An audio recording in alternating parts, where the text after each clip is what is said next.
لیکن پہلے آج کی سب سے اہم خبر ناظرین، ایک طرف سیاسی اور عدالتی جوڈو کراٹے کا کھیل عروج پر ہے تو دوسری طرف امریکہ سے اچھی خبر آن پہنچی کہ آئی ایم ایف نے پاکستان کے لیے $7 ارب کا قرضہ منظور کر لیا ہے۔ اور یہ اعلان نہ صرف آئی ایم ایف نے باقاعدہ بیان کے ذریعے کیا مگر ادارے کے سربراہ کرسٹینا جارجیا نے وزیر اعظم شہباز شریف سے مل کر بھی کیا۔ یہ وہ اعلان ہے ناظرین جس کا حکومت کو شدت سے اور بے چینی سے انتظار تھا۔ ماہرین اس حوالے سے آئے دن یہ کہتے سنے جا رہے تھے کہ کوئی گڑبڑ ہوگی یا اس اعلان میں کوئی تاخیر ہو گئی یا آئی ایم ایف نے مزید کچھ شرائط پوری کرنے کا مطالبہ کر دیا تو ہماری معیشت کو لینے کے دینے پڑ جائیں گے اور معیشت کی بحالی کے تمام تر بڑے بڑے پلان جو ہیں وہ دھڑام سے زمین پر آن گریں گے۔ پر ایسا نہ ہوا، اور ہوا وہ جو ہونا چاہیے تھا۔ اعلان بھی آ گیا، آرام بھی آ گیا اور چند دنوں میں پیسہ بھی آ جائے گا۔ اس قرضے کی پہلی قسط یعنی کہ $1 ارب رواں ماہ کے آخر تک پہنچ جائے گی۔ کل رات سے سرکار جو ہے وہ بغلے بجا رہی ہے اور مارکیٹیں بھی۔ تو کیا واقعی میں پاکستان کی اکانومی صحت یابی کی طرف گامزن ہے؟ ناظرین، اس کا جواب وہ نہیں ہے جو اکثر لوگ سننا چاہتے ہیں۔ چنانچہ اس سوال کے جواب میں پہلے دیکھتے ہیں کہ آئی ایم ایف نے کل اپنے رات کے اعلان میں کہا کیا۔ اعلامیے کے مطابق پاکستان نے معاشی استحکام کے لیے سٹینڈ بائی معاہدے کے تحت بنیادی اقدامات لے لیے ہیں۔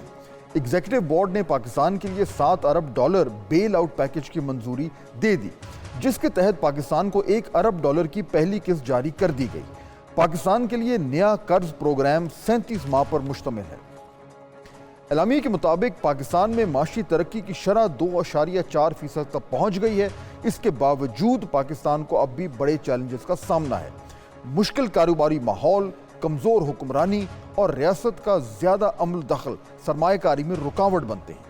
ٹیکس بیس تنگ ہونے کی وجہ سے سماجی اور ترقیاتی اخراجات پورا کرنا مشکل ہے۔ صحت اور تعلیم پر کم اخراجات خرچ کیے جا رہے ہیں، جس کی وجہ سے غربت اور سرمایہ کاری کے مسائل برقرار ہیں۔ ان مسائل کی وجہ سے پاکستان کی معاشی صلاحیت محدود ہو گئی ہے، جبکہ پاکستان ماحولیاتی تبدیلی کے اثرات کے سامنے بھی کمزور ہو گیا ہے۔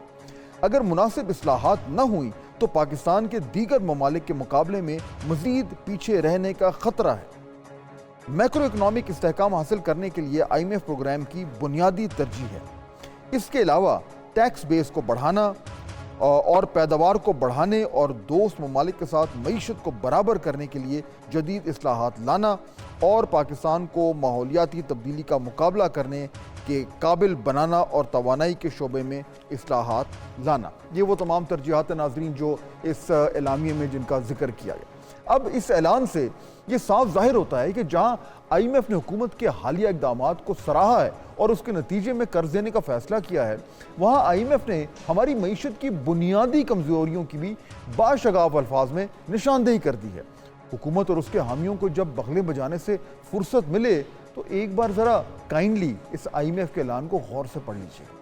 چنانچہ آج کے دن ناظرین، اگر ہم پاکستان کی معاشی صورتحال کا خلاصہ بیان کریں تو ہم یہ کہہ سکتے ہیں کہ ہم شاید بالآخر پٹری پہ چڑھ گئے ہیں، مگر سفر ابھی لمبا ہے اور دشوار گزار ہے اور کٹھن بھی ہے۔ بلکہ پٹری پہ چڑھنے کا اعتراف تو ایک طریقے سے ایشین ڈیولپمنٹ بینک نے بھی کر دیا ہے۔ اپنی تازہ رپورٹ میں بینک لکھتا ہے کہ مہنگائی کی شرح میں کمی اور میکرو اکنامک استحکام کے اشاریے جو ہیں وہ مثبت ہیں۔ مالی سال 2024 میں پاکستان کی معاشی ترقی کی شرح 2.4% تک، جبکہ مالی سال 2025 میں جی ڈی پی کی شرح 2.8% تک ہونے کا امکان ہے۔ مہنگائی کی شرح سال 2023 میں 29.2% تک کی سطح پر تھی، جو 2024 میں کم ہو کر 9.6% تک پہنچ چکی ہے۔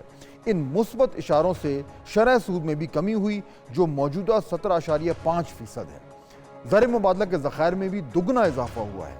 جون کے آخر تک پاکستان کے زر مبادلہ کے ذخائر $9.4 ارب ہو گئے تھے۔ منظم شرح سود ایکسچینج ریٹ میں استحکام سے پاکستان میں مہنگائی مزید کم ہونے کا امکان ہے۔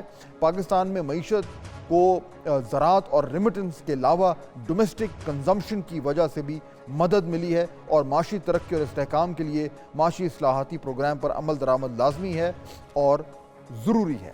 یہ کہہ رہے تھے ADB۔ اب ناظرین اقتصادی ماہرین سے اگر آپ بات کریں تو وہ ڈیٹا اور اعداد و شمار کی مدد سے اپنی دلیل آپ کے سامنے رکھتے ہیں کہ معیشت کا حال اچھا ہے یا برا ہے۔ یہ طریقہ بھی ٹھیک ہے اور ہونا بھی چاہیے، کیونکہ دیکھیے زبانی جمع خرچ جو ہے اس کا فائدہ کم ہی ہوتا ہے، لیکن اگر مجموعی صورتحال کو سمجھنی ہے اور اس کو سیاسی تناظر میں اس کا جائزہ لینا ہے تو پھر ناظرین موٹی موٹی بات کرتے ہیں، اور موٹی بات یہ ہے کہ مہنگائی کے ریٹ میں کمی ہو رہی ہے۔ موٹی بات یہ ہے کہ پاکستانی روپے ڈالر کے مقابلے میں ٹھہراؤ آ رہا ہے۔ موٹی بات یہ ہے کہ بیرونی قرضے واپس کرنے کی صورتحال IMF کے فنڈز کے بعد قدرے کنٹرول میں آ جائے گی۔ موٹی بات یہ ہے کہ اسٹیٹ بینک آف پاکستان کا انٹرسٹ ریٹ مزید کم ہونے کا امکان ہے۔ موٹی بات یہ بھی ہے کہ مشکل مگر ضروری اصلاحات پر کم از کم کام تو شروع ہوا ہے، جس کی طرف ناظرین وزیر خزانہ محمد اورنگزیب نے بھی اشارہ کیا۔ لیکن اصل چیلنج اب شروع ہوگا، اصل مشکل فیصلے اب کرنے پڑیں گے، اصل سیاسی زور اب لگانا پڑے گا۔ IMF کا قرضہ تو ہم 2 درجن بار پہلے بھی لے چکے ہیں۔ اگر اس پیسے سے ہم نے درست کام کیے ہوتے اور درست فیصلے کیے ہوتے تو آج یہ حالات نہ ہوتے۔ ماضی کی کئی حکومتوں نے IMF سے قرض لینے کی شرائط پوری کی، اصلاحات کے وعدے جو تھے وہ بھی کیے، اور پھر اس کے بعد ان کی دوڑیں لگ گئی۔ لیکن کیا موجودہ حکومت اپنے دعووں پر قائم رہ پائے گی؟ کیا ان اصلاحات کا سلسلہ بغیر کسی رکاوٹ کے جاری رہ پائے گا؟ چلیں دیکھ لیتے ہیں کہ حکومت جو ہے یہ مشکل فیصلے کرنے میں کتنی ثابت قدم رہتی ہے۔ اسی لیے آج اس موضوع پہ ہم تفصیل سے گفتگو کریں گے اور دیکھیں گے کہ یہ جو معاملات ہیں جہاں پہ کھڑے ہیں، کیا واقعی میں یہ دعویٰ کرنا درست ہے یا یہ امید کرنا درست ہے کہ بالآخر فائنلی پاکستان کی معیشت جو ہے it is back on the road to recovery. Break لیں گے، واپس آئیں گے تو پاکستان کے سابق وزیر خزانہ جناب مفتاح اسماعیل صاحب ہمیں جوائن کریں گے۔